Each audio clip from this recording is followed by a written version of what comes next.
Welcome to another Friday episode of Rules I Refuse to Follow, a weekly mini segment where I unpack the unspoken rules women are expected to follow in business, relationships, and daily life and lovingly burn them to the fucking ground. This is The Untamed Divine, the podcast helping female leaders overcome anxiety and self-doubt through the divine feminine, reigniting their flow, abundance, and ease. I'm your host, Hannah O'Donovan, and this week's rule: you can't be powerful and feminine at the same time. Well, that's true only if you believe that power comes from domination, performance, and pushing through no matter what, which is the current patriarchal model that seems to be blasted at us from every turn. But true feminine power is cyclical. It's embodied, it's intuitive, it's the very force that births new life, new ideas, new worlds. So the minute that you stop choosing between your softness and your strength is when you open up a portal into the immense power that is the feminine. And that's not simply a nice to have at this point. It's essential. It's imperative that we stop teaching female leaders that they have to mimic the masculine traits of hustle harder, speak less, stay polished, ignore your intuition, and don't be too emotional in order to be successful. Because this model of power disconnects us from our bodies. It disconnects us from that intuition, from our creativity, from our joy. And then we wonder, why do I keep burning out? Because if the current definition of power that you hold inside yourself requires you to erase parts of who you are, then it's fucking time to create a new definition. And if we continue to believe somewhere deep down and teach our daughters to believe that the feminine is soft and submissive, then of course we won't see it as powerful, no matter how many motivational women's days, talks, conferences you've been to. Because the truth is, you cannot access your full power if you're rejecting parts of yourself that don't fit the patriarchal mold. We have to see the whole picture of the divine feminine to access its true power. And that means wild, unruly, depth, pleasure, grief, chaos, sensuality, deeply wise, sovereign, soft, receptive. We don't get to pick and choose which of these things we think is the most feminine or will allow us to achieve success in an artificial way. We have to embrace all of these parts. And that is why when women do embrace all of these parts and actually embody their divine feminine in a real way, not a performative way, not a way that makes others comfortable, but in a real, uncomfortable way, that's why it's so powerful, because it's dangerous to the systems that benefit from you staying small. Which is why the narrative was created that in order to embody your true feminine, you have to be submissive, and therefore the feminine is not necessarily equated with power in the greater collective. So what does embodying your feminine power in this new paradigm look like? It looks like trusting your intuition instead of over-researching or crowdsourcing all of your decisions.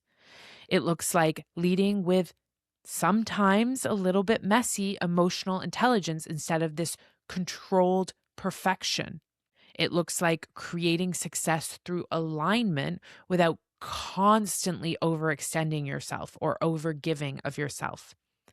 And it's really about knowing that you are the most magnetic when you are fully yourself, all parts included. We've been taught to fear our softness in a way because of what it might mean about our self-sufficiency and independence, which has led us to either consciously or unconsciously linking the feminine with weakness. We may understand this idea that women are powerful, but when we have these subconscious beliefs that core feminine traits are weak, then it's only natural that we shrink in exactly the way the patriarchy prefers. But your untamed divine feminine is here to rewrite the rules that never actually worked for us in the first place. So I encourage you to Take a look at all parts of you, the messy ones, the uncomfortable ones, the ones we hide away because we think that it makes us unacceptable somehow, and feed into those. Love on those parts of yourself. Give them light and attention so that you can remind yourself that these things that you have learned over the years of your life to stuff away because they are not as appealing are in fact your power.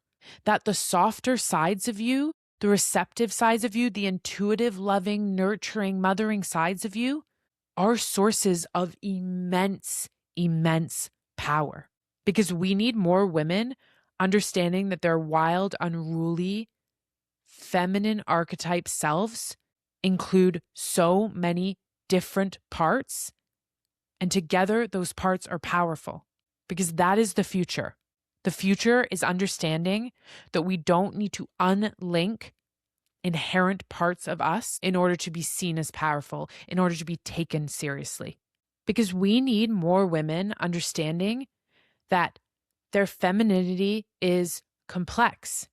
It's made up of so many parts, that it is wild and unruly, but also includes softness and receptivity and pleasure and grief and chaos and sensuality and all these beautiful things. And when we connect to those parts of ourselves, to the parts of ourselves that we've hidden away or that we've said aren't as desirable and therefore they should be kept in the darkness, that is how we are disconnecting from our power. That is how we are feeling powerless. It's because we are connecting to a version of femininity that isn't actually truly aligned to how we really feel, to who we really are and who we really want to be. So this idea, this rule that you can't be powerful and feminine, only lands if you are pursuing a narrow definition of femininity. When you connect to the whole, inclusive version of your true, untamed, divine feminine, the power part is non-negotiable. It's absolutely inevitable. That question doesn't even cross my mind when I am connected to my untamed divine feminine. In fact, the only question that crosses my mind at that point is, shit, am I too powerful? How am I going to hold all this fucking power that I possess? And how am I going to use it responsibly? If this episode stirred something up in you and you want to dive a little further into this subject, I would highly recommend checking out episode 49 because it builds on this in a really beautiful way. And I'll see you next Friday for another rule I give the big old fuck you to.